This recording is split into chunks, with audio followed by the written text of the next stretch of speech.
В эфире программа «Новости». Расскажу о самых заметных событиях к этому часу. С вами Марфирина Алексеева. Добрый вечер. В Устьянском районе продолжается стабилизация паводковой обстановки. Расскажем подробнее. В Амгинском районе идет капитальный ремонт терапевтического отделения ЦРБ. О проводимых работах.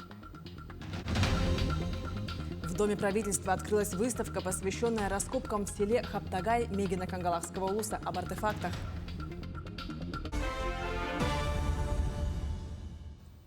На полях Петербургского международного экономического форума Якутия и Объединенная авиастроительная корпорация договорились о поставке самолетов сухого суперджета-100 и Ту-214.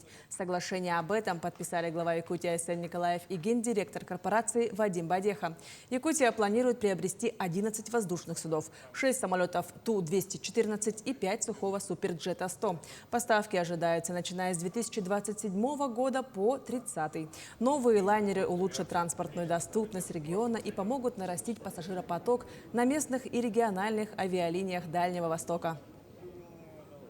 Ту-214 будет менять сегодняшний Boeing 737, которые летают на Москву, на Санкт-Петербург.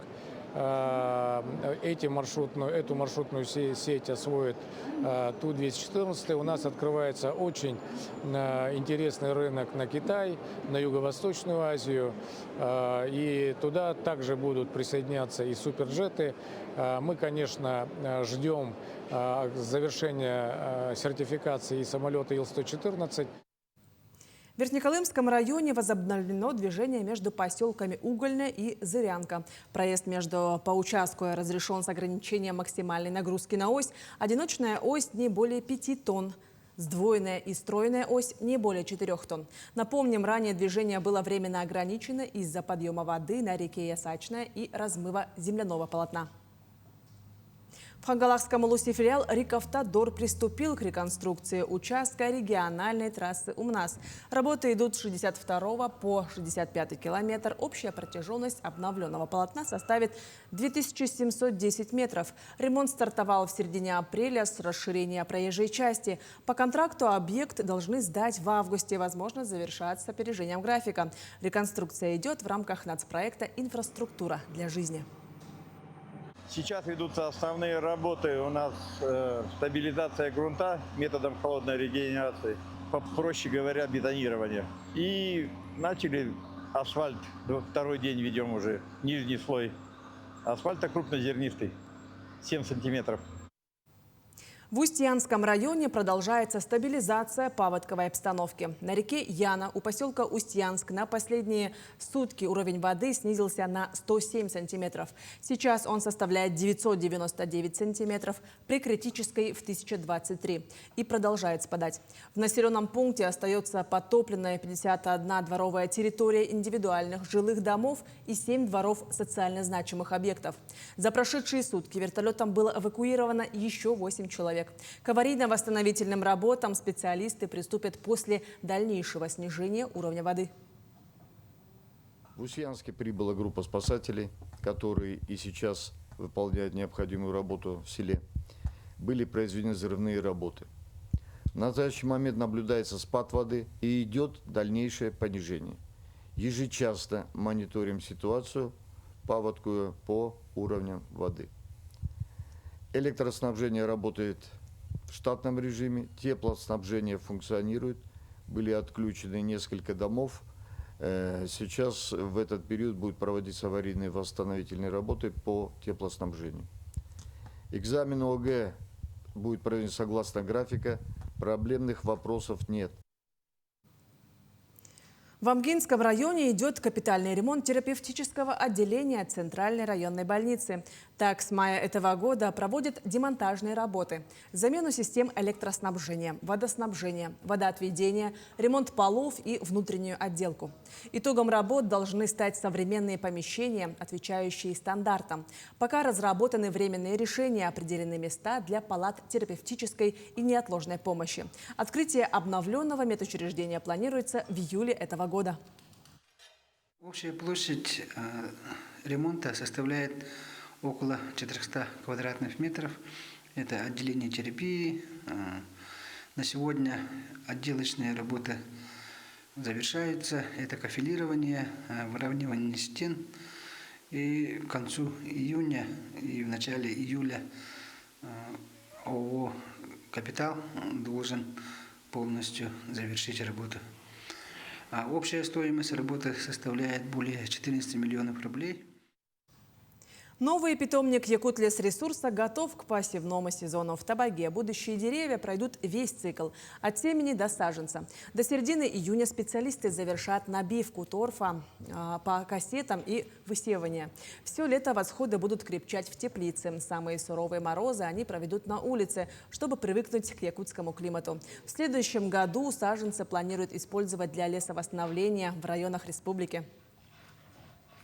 У нас сейчас теплица мощностью на 500 тысяч саженцев, и мы их в этом году сеем. Значит, осенью они у нас уже, когда подрастут, мы их вытащим на зону доращивания и закаливания. И когда они переживут нашу зиму, то есть в следующем году мы их уже будем использовать в лесовосстановительных работах нашего учреждения. Эти у нас попадут, скорее всего, это у нас будет Горный район, Намский, Хангаласский и Татинский. Сегодня в честь Дня эколога и Дня защиты окружающей среды в Верхневилюйском Улусе организовали большой субботник в местности Тюгехтей. Все организации и предприятия Улусного центра вышли на уборку и ремонт мест, где будет проводиться национальный праздник ИСЭХ. Всех разделили на разные зоны. У кого-то покраска, кто-то собирает мусор. Порядок навели не только в центре, но и на ипподроме и в балаганах на Слега. Поскольку местность Тюгехтей очень широкая и много объектов, все организации и предприятия были распределены по участкам, на которых они будут проводить работы. Считаем, что не только в этот день, День окружающей среды, мы должны проявлять заботу о нашей окружающей среде. А каждый день мы должны уделять ей внимание и обращаться к ней бережно. И в Тампонском районе сегодня прошла семейная экологическая акция «Будущее в твоих руках», организованная Тампонским комплексным центром. На аллее семьи возле школы искусств собрались жители поселка. Участники провели субботник, высадили цветы и привели в порядок кустарники. В акции активно участвовали семьи с детьми, и для многих это стало не только вкладом в благоустройство, но и важным примером экологической ответственности для подрастающего поколения. Все это проходит в рамках наших проектов муниципального семейного клуба «Гармония», а также проекта «Центр для несовершеннолетних. Перспективы», который мы реализуем с этого года. Мы выиграли грант Фонда поддержки детей, находящихся в трудной жизненной ситуации. В этом году 2 миллиона 804 тысячи рублей. И муниципальный семейный клуб мы выигрывали грант 1 800 000. Труд крут. В Якутске дан торжественный старт летнему трудовому сезону студенческих отрядов Якутии. В этом году планируется трудоустроить более 3000 студентов и школьников со всей республики, которые будут работать по 9 разным направлениям. Среди основных сфер деятельности – строительство, педагогика, медицина и сельское хозяйство. В ходе мероприятия также отметили лучших бойцов, внесших свой вклад в развитие молодежных трудовых инициатив. Позади у ребят долгие месяцы подготовки, а впереди их ждут новые профессиональные победы и яркие летние воспоминания. С открытием летнего и планы.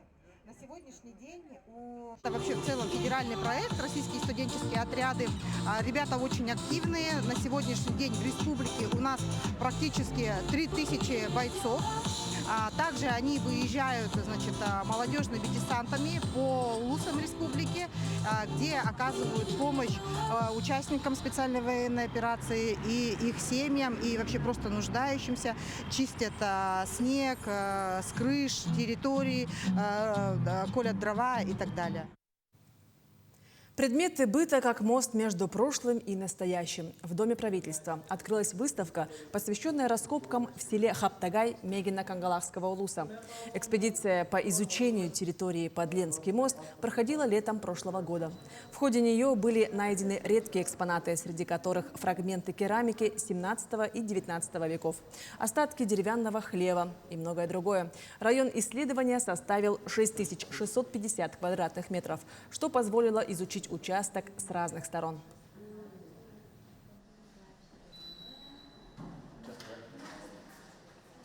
Мы сегодня представляем лучшие находки тех работ. Как мы знаем, через этот поселок будет проходить Ленский мост. Соответственно, все эти работы были посвящены изучению данной территории.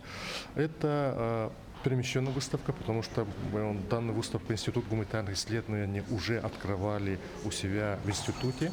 И мы уже переместили, чуть обогатили. Мы добавили историю хабтарайского наследия восточно-кангаласского улуса.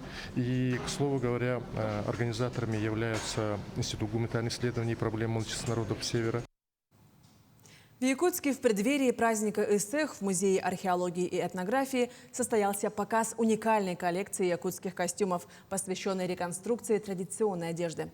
Эксперты подробно рассказали об истории создания одежды на основе археологических находок 2004 и 2006 годов.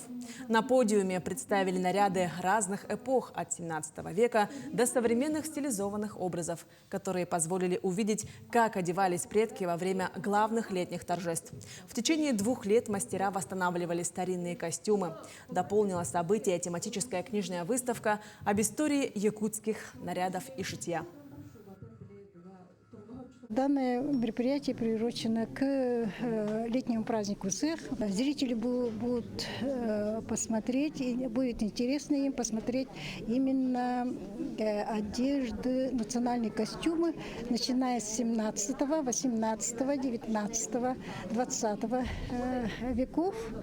И еще будут показывать современные национальные костюмы, которые можно было одевать именно на летний праздник Исэх.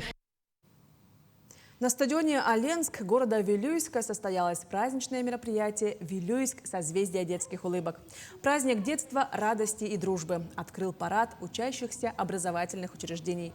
Яркие колонны прошли перед трибуной, приветствуя всех собравшихся. Под бурные аплодисменты прошла колонна участников спартакиады школьников Якутии. В этот день для ребят провели различные игры, аттракционы, развлекательные мероприятия, мастер-классы. Также состоялся праздничный концерт. Учебный год, не особо напряженные, экзамены буквально в следующем году будут более расслабленные, учителя с пониманием относятся, из-за этого в школе как-то все полегче идет. Самое сложное, наверное, это именно совмещать спорт со школой, но в целом вроде как-то удается. Это были все новости к этому часу. До встречи в дальнейших выпусках.